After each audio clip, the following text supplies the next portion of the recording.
नमस्कार, रेखास कुकिंग वर्ल्डमध्ये तुमचं स्वागत आहे. आज आपण बघणार आहोत पनीर मसाला. त्यासाठी कांदा छान बारीक करून तेल टाकून भाजून घ्यावा. नंतर त्याच्यामध्ये टमाटर टाकावे. टमाटर छान परतवून घ्यावे. नंतर त्याच्यामध्ये शिमला मिरची घालावी. शिमला मिरची छान परतवून झाल्याच्या नंतर त्याच्यामध्ये आपण काजू टाकतोय. काजू टाकल्याच्या नंतर एक वाफ देऊन छान मसाला भाजून घ्यावा. त्याच्यामध्ये लसणाच्या पाकळ्या टाकाव्यात. त्याच्यामुळे मसाल्याला छान चव येते. आता हा मसाला आपण मिक्सरमध्ये काढून घेत आहोत. नंतर आपण कढई ठेवून कढईमध्ये तेल टाकतो. तेल छान तापल्याच्या नंतर त्याच्यामध्ये कांदा घालू. कांदा घातल्याच्या नंतर छान लाल मिरची घालू. लाल मिरची आणि कांदा चांगला परतवून घेऊ.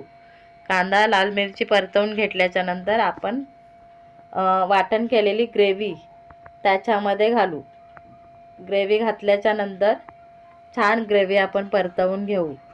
ग्रेव्ही छान परतवली गेली पाहिजे, त्यामुळे मसाल्याला छान चव येते.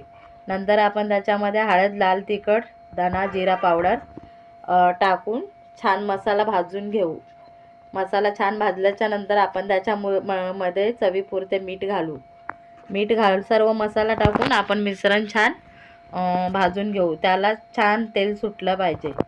तेल सुटल्याच्या नंतर आपण त्याच्यामध्ये गरम पाणी घालू. गरम पाणी घातल्यामुळे भाजीला छान चव येते. त्याच्यानंतर आपण छान पनीरचे छोटे छोटे तुकडे करून त्याच्यामध्ये टाकू. पनीरचे तुकडे टाकल्याच्या नंतर छान मस्त एक वाफ आणू आपण त्याला. वाफ आल्याच्या नंतर झाकण काढून बघा, पनीरची भाजी किती सुंदर झालेली आहे. अशा पद्धतीने जर तुम्ही पनीरची भाजी करून खाल्लात तर तुम्हाला खूप आवडेल. आणि ही रेसिपी नक्की ट्राय करा आणि कमेंट करून सांगा की कसे झाले. माझा पूर्ण व्हिडिओ बघितल्याबद्दल तुमच्या सर्वांचे धन्यवाद.